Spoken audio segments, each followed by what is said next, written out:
Good morning. Thank you for praying for my friend Teresa last week. She died Saturday night at 7 p.m. And I almost feel like in some ways we should just stop the day and spend the whole day memorializing her life. But her life and her death have really got me thinking and feeling on many levels. And I've been praying with a little book by Karl Rahner. I've told you about him before, a German priest, theologian, really an out-of-the-box thinker. And there's a line in a chapter that I'm reading. It's a chapter about the knowledge of God. And it talks about the way God woos what we know in our mind in order to lean us to what we know in our heart about God. And there's a line there that says, "And then, without asking me, you made yourself my heart's destiny." And that's so profound. It makes you really think, like, what does that mean? You made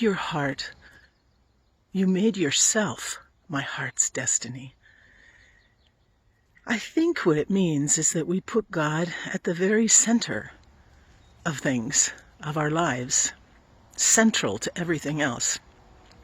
But what strikes me is that Karl Rahner does not say this is a result of his efforts or his merits, that God is now his heart's destiny. It's God's work.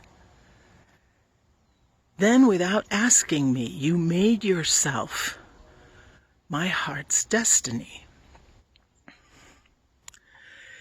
I know that when I was a child, we learned a lot. You learned, I'm sure, the same, that we learn about God, and we learn that God is supposed to be the one we love the most.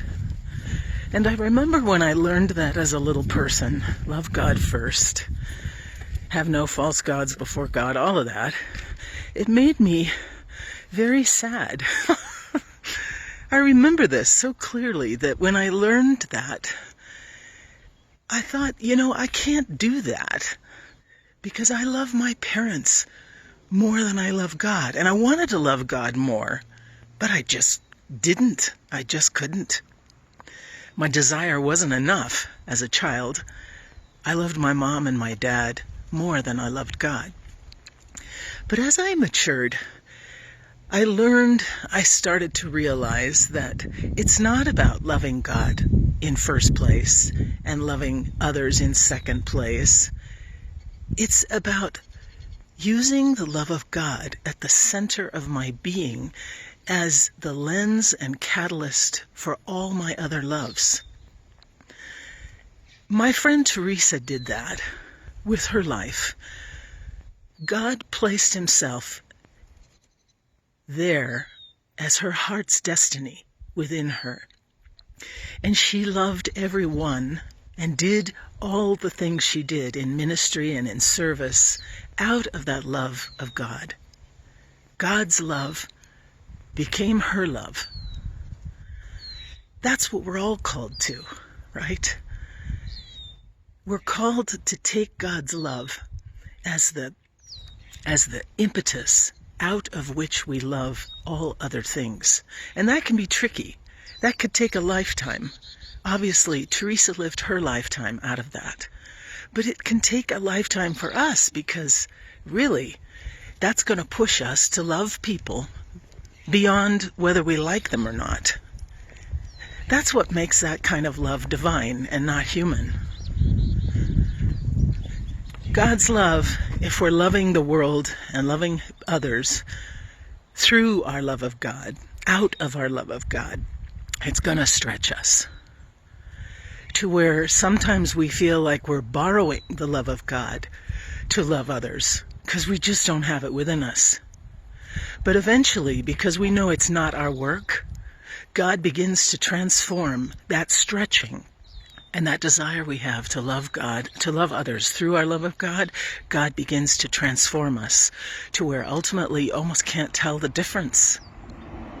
That our love becomes so similar to the love of the divine that the world is experiencing the presence and the love of God through people, through you, through people like Teresa. So that's a tall order. But remember, it's God's work, right? Karl Rahner said it. And then, without asking me, you made yourself my heart's destiny. So the key is being open. What's God doing in there? And allowing God to work through you. Allowing the divine to be present in the world because you are present in the world. Teresa, pray for us. Have a good day.